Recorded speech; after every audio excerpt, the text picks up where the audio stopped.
Hello, we meet again in the VNews Broadcast Daily, following today's top stories.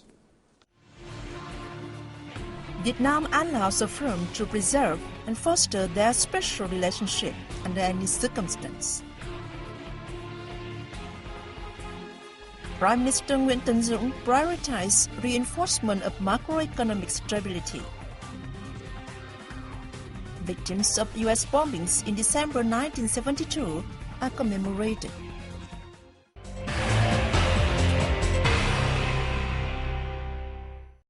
Vietnamese Party General Secretary Nguyễn Phú Trọng and his Lao counterpart Chomali Siasont have affirmed that under any circumstance, the two parties, states and peoples will do their utmost to preserve and foster the Vietnam-Laos special relationship.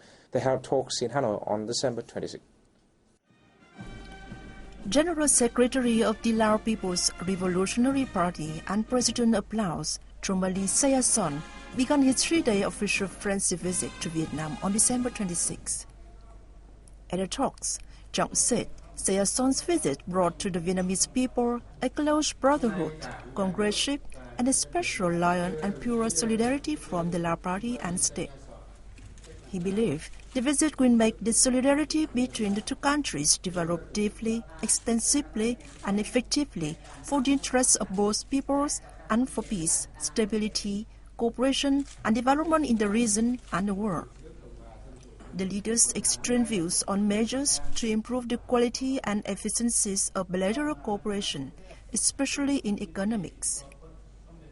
They agreed to coordinate in reviewing and assessing the efficiencies of their investment cooperation projects, especially in mining and electricity, in order to make suitable adjustments.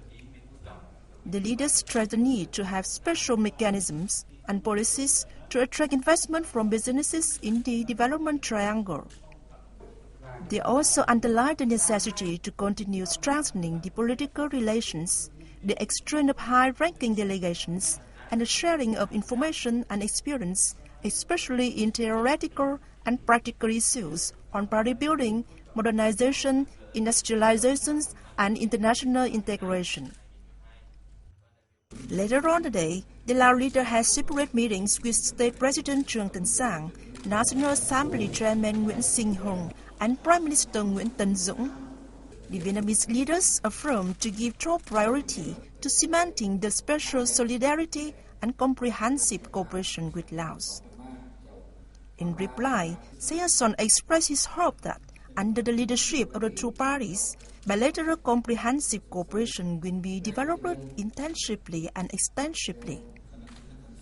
Both sides stated to work harder to bring the traditional, friendly, and comprehensive ties to a new height. A video conference on ways to fulfill tasks for 2013 between the cabinet members and localities nationwide closed on December 26th. Prime Minister Nguyễn Tấn Dũng vowed to prioritize the reinforcement of macroeconomic stability. Cabinet members and local government officials shared the view that priority continues giving to making the macroeconomy stable, containing inflation, removing hindrances for production and business activities, supporting market development, and handling bad debts. In 2013, we have to prioritize the consolidation of macroeconomic stability we have achieved. We need to keep inflation rate lower than that of 2012. It should be 6%. He asked military sectors and localities to manage prices and inflation right in January and the first quarter of 2013.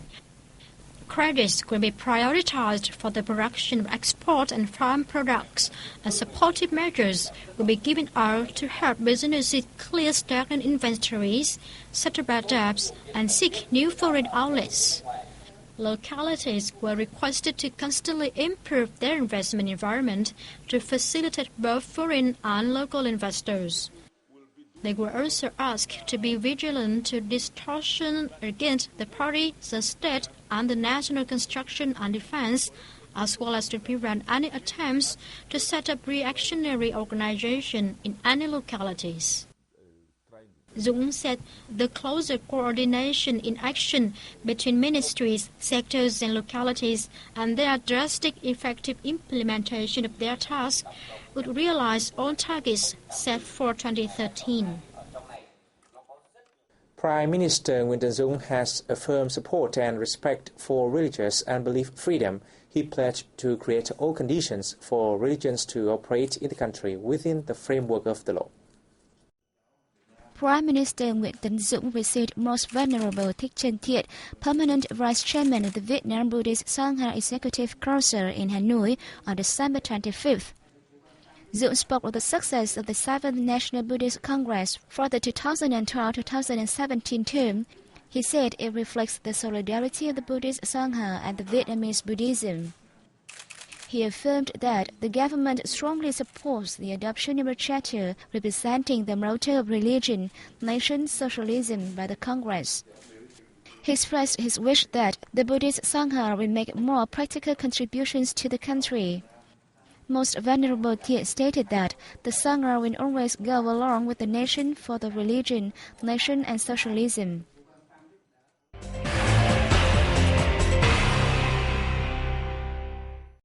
Vietnam exported more than 8 million tons of rice for $3.7 billion this year.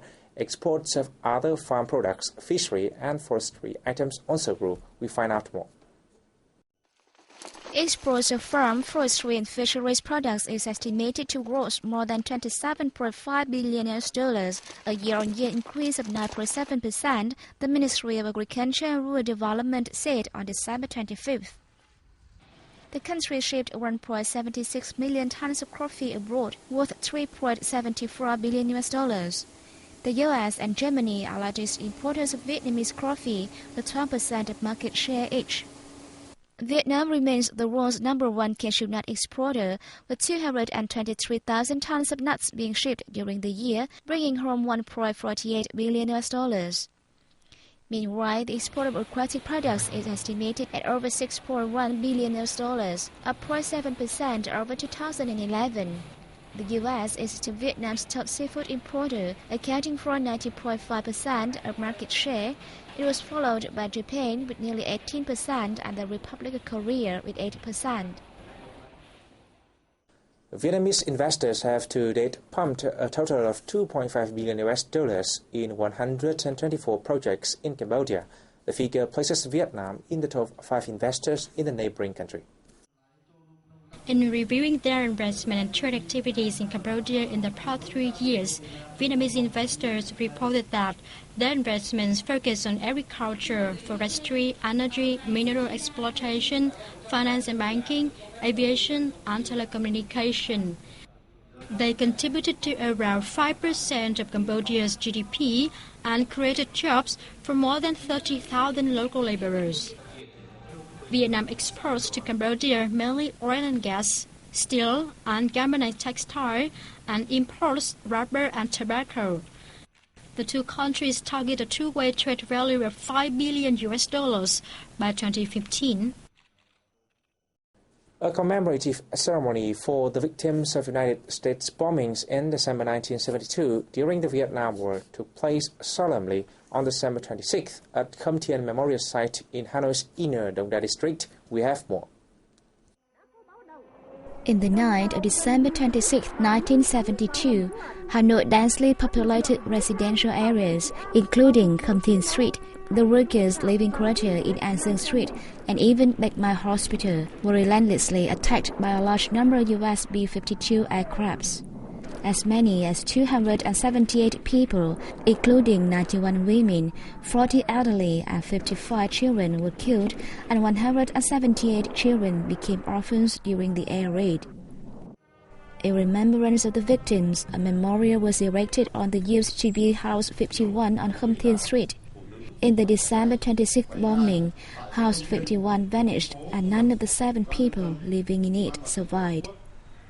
The historical victory of the Hanoi Điện Biên Phủ battle in the air stands out as an immortal heroic epic of Vietnam's national building and defense history.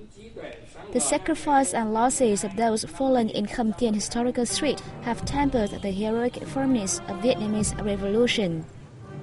The ceremony, organized by the Municipal Party Committee, People's Council and People's Committee of Hanoi, was attended by Deputy Prime Minister Nguyễn Thị Nhân and Vice Chairwoman of the National Assembly Nguyễn Thị Kim Ngân, among others.